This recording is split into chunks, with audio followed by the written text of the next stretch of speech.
You know what it is. Game day goons. This is Mateo. 2023-2024 NBA season preview for the Toronto Raptors. Come on, man. Let's get into it. Now, only 5 years removed from an NBA championship, the Toronto Raptors haven't looked this bad in a long, long, long time. Probably dating back to the Colangelo era, and you know that's way back, going on 10 years. So this team is really looking bad right now. There's a lot of uncertainty. There's a lot of disgruntled players, a lot of disgruntled personnel in the front office as well by the looks of it. And I'm not quite sure what we're going to see this season.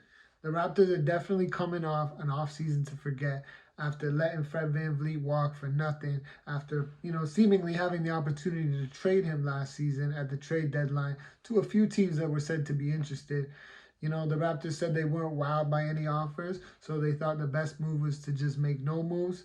Now, in retrospect, was that the right move? Probably not, because you're left holding nothing when you could be holding something, and something is always better than nothing. Am I right? Right.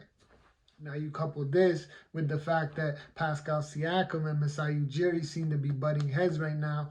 On media day, Masai Ujiri seemed to call Pascal Siakam selfish. Siakam took exception to that. Shit don't seem so nice right now in Raptorland. And as a Raptor fan, me personally, I'm not feeling it, and I don't know what to expect in this upcoming season.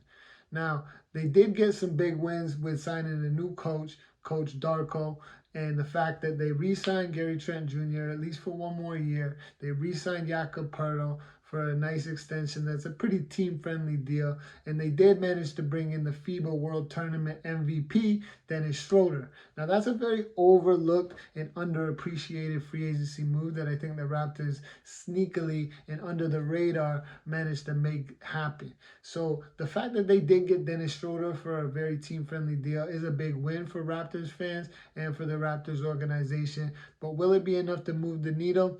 Probably not likely. The Raptors definitely have some cleaning up to do in terms of fixing all this drama that seems to be surrounding the front office and the roster itself. When you got a player like Pascal Siakam, who is like borderline MVP conversation type player with the way that he plays the game and the amount of contribution that he gives you out of just one player, you got to fix that. And I always thought that Masai Ujiri and Pascal Siakam were thick as thieves. I thought they had some real connection and some real brotherhood that would have kept Siakam as a Raptor for his entire career. But it's not looking like that. But at the same time, Siakam isn't willing to sign an extension with anyone else, only with the Raptors. He doesn't want to get traded. He wants to get extended. I don't know. It seems to be some type of business going on there that we're not quite privy to just yet. But I'm sure we're going to find out this season. So there's a lot going on in Raptorland, and I'm sure we're going to find out more and more as the season goes on. Now, after losing in the play-in tournament to Chicago and Miami, the Raptors were fortunate enough to get a lottery pick in this year's draft, and they did select Gradey Dick, who a lot of people are feeling. A lot of people feeling the Dick, pause.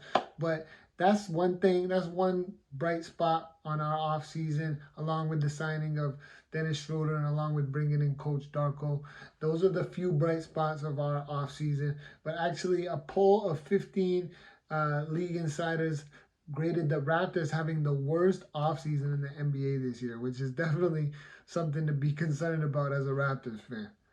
Now, if I was a betting man, a mere 36.5 games for the over-under for Raptors, I do like that because I think the Raptors are a good team. I think our core, me being a Raptors fan, I always think the Raptors can do better than everyone thinks. So maybe take what I say with a grain of salt. But I think the Raptors can overachieve in this scenario. And I think the Raptors can get to 40 wins this year.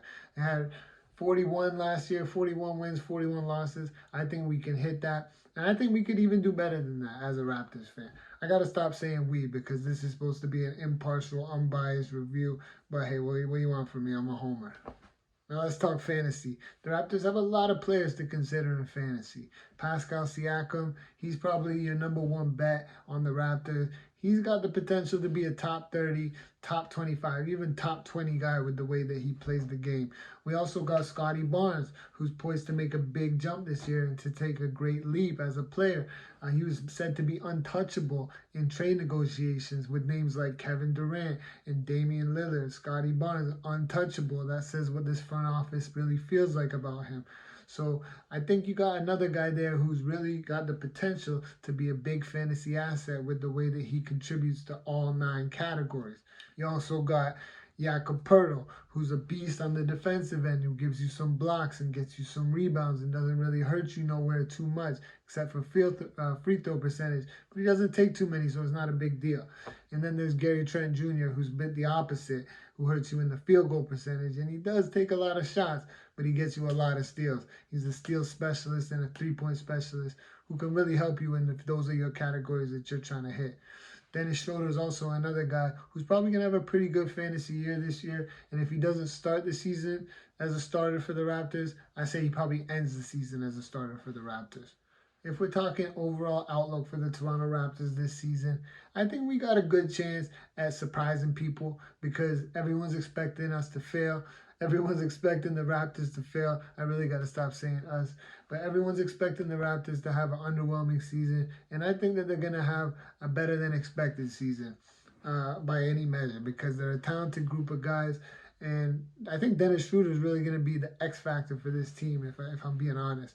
And the fact that we got a new coach, European coach, players coach, who's going to get the most out of these guys, with that, all that coupled with Scottie Barnes, poised to make a big leap this year, and Siakam playing for a big contract, the Supermax. I think the Toronto Raptors are going to shock some people this year. So, this is Game Day Goons. I am Mateo, and this is the 2023-2024 NBA season preview for the Raptors. Let's get it.